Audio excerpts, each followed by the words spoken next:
Alright, so Coach went from not having much skin in the game and on these fights to really hoping he's right on these predictions because he really is proud of like the reads he's been able to make into these matchups, and he's very confident that he was able to figure it out.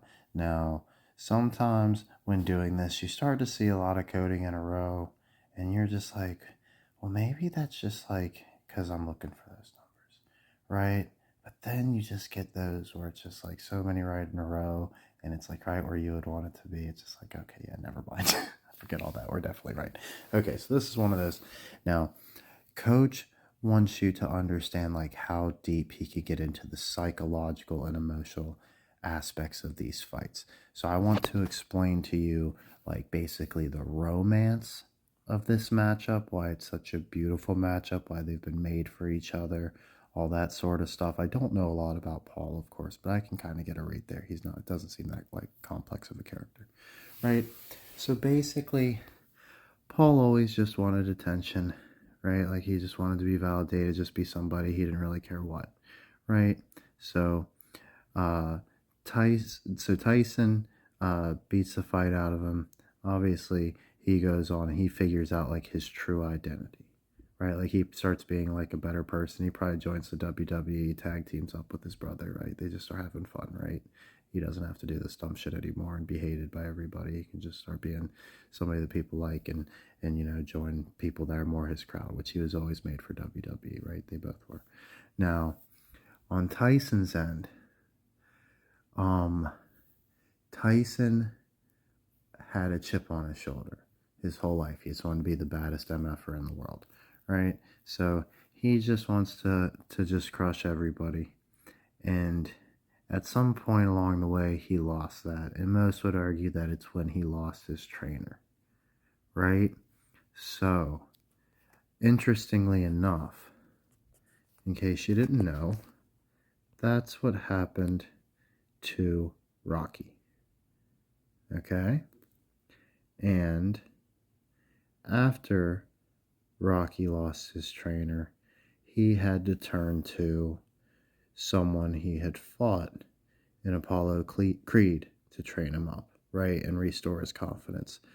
So we were like, if you would want Tyson to win this matchup, you would want him to have his Apollo Creed. And I think it's very obvious who his Apollo Creed is, right? But he doesn't. It's just like the same guy that trained up Anderson Silva to lose, right? So after Tyson loses this fight on the cards, he starts getting trained up by Holyfield, right? Who completely restores the killer in Tyson. It's the only person who logically could touch Tyson, right? If Holyfield can forgive him and believe him, surely he can forgive and believe in himself and just become Mike Tyson one last time and just ruin Logan's whole life, right? Just destroy him, right? Humble him.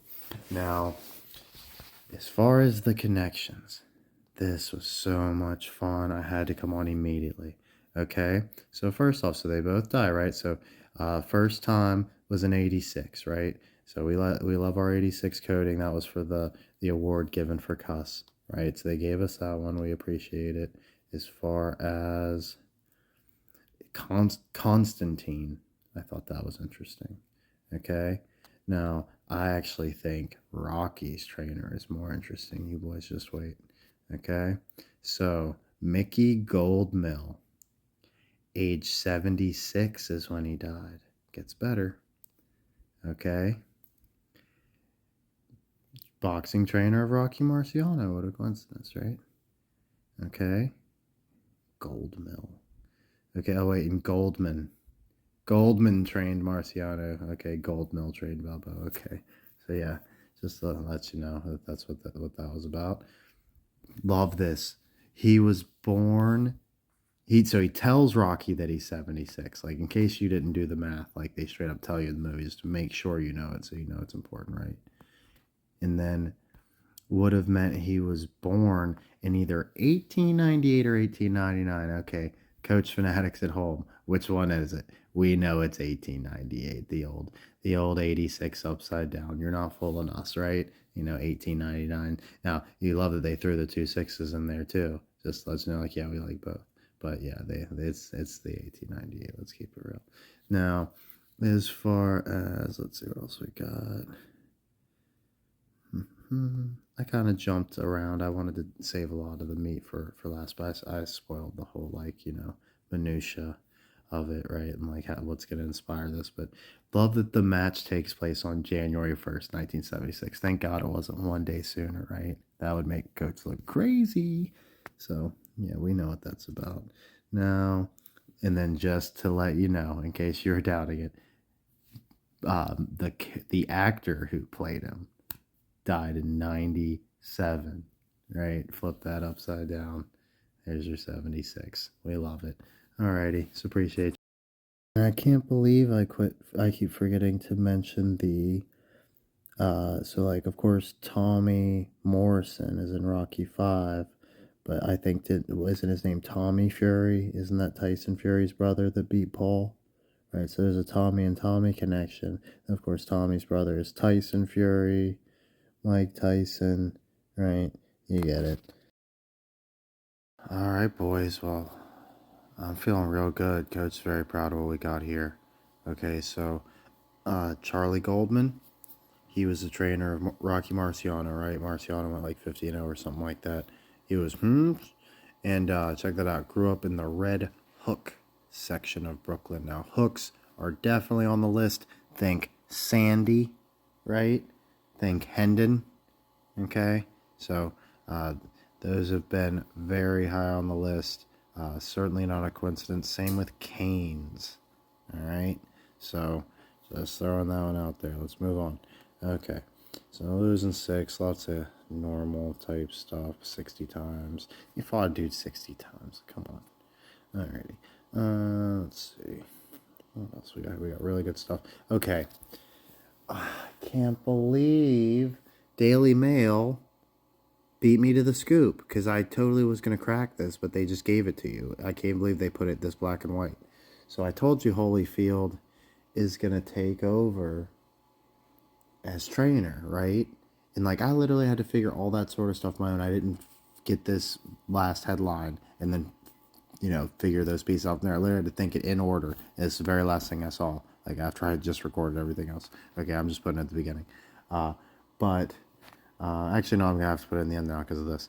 All right, so basically, Holyfield is going to, train up Tyson, like I said, restore his confidence. Well, with the Fury connection, all that sort of stuff, Tyson is going to knock out Tyson Fury, dude. At least Tommy Fury. Right? I think that's because Fury beat Paul. Right? So he's going to beat Paul. Because that was my thing, is I was like, well, I feel like they want to put Tyson back on as a pay-per-view name, but like, who are going to be his opponents? That's what I couldn't figure out. But yeah, with Holyfield in the corner, he's going to knock out Paul, then Tommy Fury, then Tyson Fury. And bet on it, okay? But yeah, the Daily Mail beat me to that one. And they're, obviously they're in the club, right? I'm not saying they beat me to it. I'm like, oh, we're buddies, right? Like, no, we're just saying, like, I wish this article came out a week after I dropped this video, not, like, today. Damn it. Alrighty, whatever. Anyways, Tyson, youngest heavyweight champion of all time in 1986. I can't believe I didn't think of this all yesterday, but Lord works some serious ways, right? I figured it out today for a reason. I didn't give you the scoop. The stupid Daily Mail just told it to you.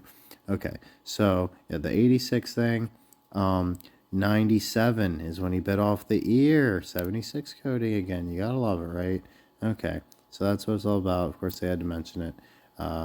James Bone Crusher Smith. We're gonna have to check him out, like John Bones Jones, right?